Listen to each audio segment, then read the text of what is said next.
السلام علیکم۔ آج کی کہانی ہے سکون کی تلاش۔ کریم بخش بھی سکون کی تلاش میں مارا مارا پھرتا تھا۔ وہ گھر میں بیوی بچوں کے شور و گل سے جب بہت عاجز آ جاتا تو ندی کے پل پہ جا کے بیٹھ جاتا۔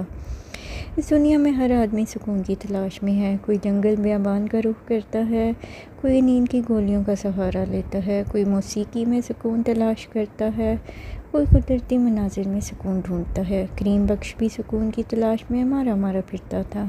وہ گھر میں بیوی بچوں کے شور و گل سے جب بہت تنگ آ جاتا تو ندی کے پل پہ جا کے بیٹھتا اور گھنٹوں گھنٹوں لہروں کو دیکھتا رہتا۔ ایک دن انہوں نے امام تبارک علی سے اپنی تکلیف بیان کی اور مشورہ مانگا۔ تبارک علی نے کہا، میاں، سنا ہے پڑوس کے گاؤں میں گنج میں ایک تجربہ کار حکیم ہے جو حکیم پرسکون کے نام سے مشہور ہے، ان سے مشورہ کر لو۔ اگلے دن کریم بخش اپنے گدھے پہ سوار ہو کے حکیم صاحب کے مطب پہنچے۔ حکیم صاحب گاؤتکی سے ٹیک لگائے سکون سے خراٹے لے رہے تھے۔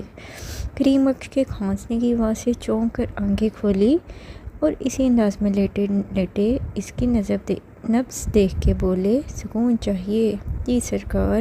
کریم بخش نے کہا، کتنا؟ جی بہت سارا، یعنی مکمل۔ تو پھر 4 لوگوں کو لے کر آؤ۔ وہ کیوں جناب؟ بھئی مکمل سکون تو نہر کے پل والے پار قبرستان میں ہی مل سکتا ہے۔ نہیں جی، اتنا نہیں، بس گھر میں بیوی بچوں کے شور و گل سے پریشان ہوں، 1 منٹ سکون سے نہیں گزرتا۔ گھر میں مرغا ہے؟ حکیم صاحب نے پوچھا۔ نہیں، مگر کیوں؟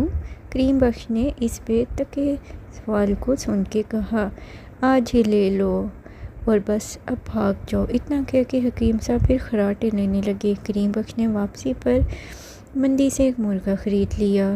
بچے تو مرغا دیکھ کے بہت خوش ہوئے اور اس کے ساتھ کھیلنے میں اور زیادہ شور کرنے لگے۔ 2 دن میں مرغے نے وقت بے وقت اذان دے کے کریم بخش کو تنگ کر دیا اور وہ پھر حکیم صاحب کے پاس پہنچا اور ساری کہانی سنائی۔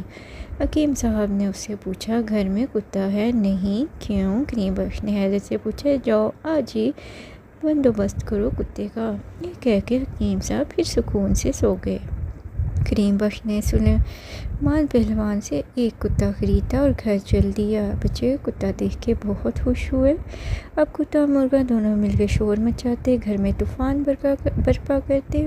کریم بخش کا رہا سا سکون بھی غارت ہو گیا۔ بیچارہ کریم بخش پھر حکیم صاحب کے پاس پہنچا اور رو رو کے اپنی کہانی سنانے لگا۔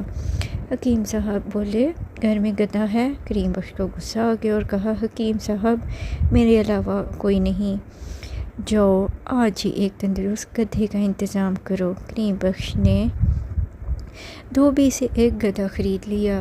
اس ساتھ کو مرغے، گدھے، کتے نے جو شور و گل مچایا تو محلے والے بھی اکٹھے ہو گئے اور کہا، کریم بخش تم نے اپنے ساتھ ساتھ ہمارا سکون بھی غارت کر دیا، جاؤ فوراً ان جانوروں کو یہاں سے نکالو۔ کریم بخش پھر حکیم صاحب کے پاس پہنچے اور اپنی کہانی سنائی۔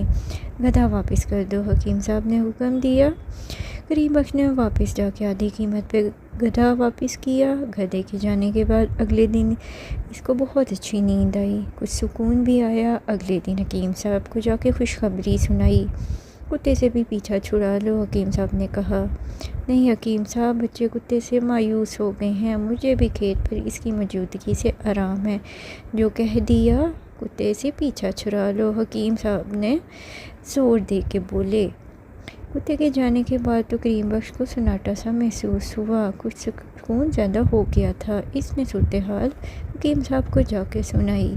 مرغے کو بھی حلال کر لو، حکیم صاحب نے مشورہ دیا۔ اب تو کریم بخش ہے برداشت نہیں ہوا اور چیخا، حکیم صاحب یہ نہیں ہو سکتا، مرغے سے گھر میں سب محبت کرتے ہیں، جس دن وہ اذان نہیں دیتا دن ہی نہیں نکلتا۔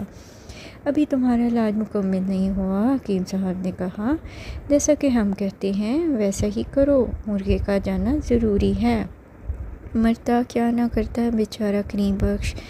مرغے سے پیچھا چھڑانے کے بہانے سوچنے لگا۔ اس کو ایسے محسوس ہوا کہ جیسے گھر میں کوئی ہے ہی نہیں۔ گھر کی خاموشی سے اس کو وحشت ہونے لگی۔ اس نے سوچا، اب علاج ختم ہو گیا، آخری بار حکیم صاحب سے جا کے مل لیتے ہیں۔ اس دفعہ حکیم صاحب سے ملنے گیا تو حکیم صاحب بہت خوش بیٹھے تھے۔ جب کریم بخش نے گھر کے پرسکون حالات بتائے تو حکیم صاحب نے مسکرا کے کہا، اب تم ایک آخری کام کر لو، وہ یہ ہے کہ بیوی کو بچوں کے سمیت میکے بھیج دو اور ان سے بھی پیچھا چھڑاؤ۔ یہ سن کے کریم بخش کو غصہ آ گیا اور اس نے چیخ کے کہا، حکیم صاحب اب تک میں آپ کے لحاظ میں کچھ نہیں بولا، آپ نے جیسے کہا میں نے ویسے کیا، مگر آپ کے مشوروں نے حد کر دی۔ میں ہرگز اپنے بیوی بچوں کے بغیر نہیں رہ سکتا، سارا سکون اور خوشیاں انہی کے دم سے ہیں۔